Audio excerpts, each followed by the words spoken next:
దర్శన్ ఒక్కడే ఇంటికి వచ్చేసరికి ఆనంద అక్కడ మొత్తం కూడా వెతికావా అని దర్శన్ని నిలదీస్తూ ఉంటుంది. దర్శన్ చాలా కోపంగా మేము అసలు అరకు వెళ్తేనే కదా అని చెప్తూ ఉంటే ఆనంద ఇంట్లో అందరూ కూడా షాక్ అయిపోతూ ఉంటారు.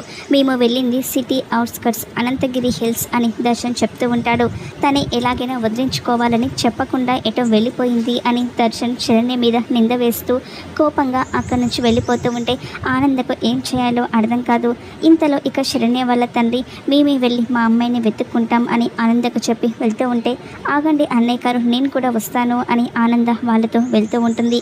ఒక పక్క రోహిత్, ఒక పక్క ఆనంద, ఇంకో పక్క శరణ్య తల్లిదండ్రులు తన గురించి మొత్తం కూడా వెతుకుతూ ఉంటారు. ఇక శరణ్యను బంధించిన రౌడీలు ఇక అక్కడే గదిలో ఉంటారు. ఇక రోహిత్ శరణ్య కోసం వెతుక్కుంటూ శరణ్య ఉన్న దగ్గరికి వస్తాడు. తను ఫోన్లో మాట్లాడుతూ ఉంటే శరణ్య రోహిత్ని చూస్తుంది.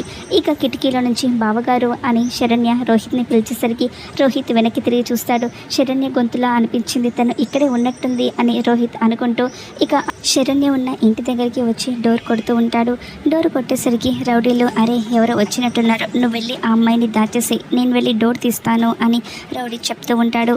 రౌడీ ఇక డోర్ ఓపెన్ చేసేసరికి రోహిత్ వెతక్కుంటూ లోపలికి వస్తూ ఉంటాడు.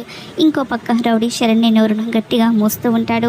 మరి రోహిత్ శరణ్యని చూస్తాడా, తనని కాపాడుతాడా, ఏం జరుగుతుందో చూద్దాం.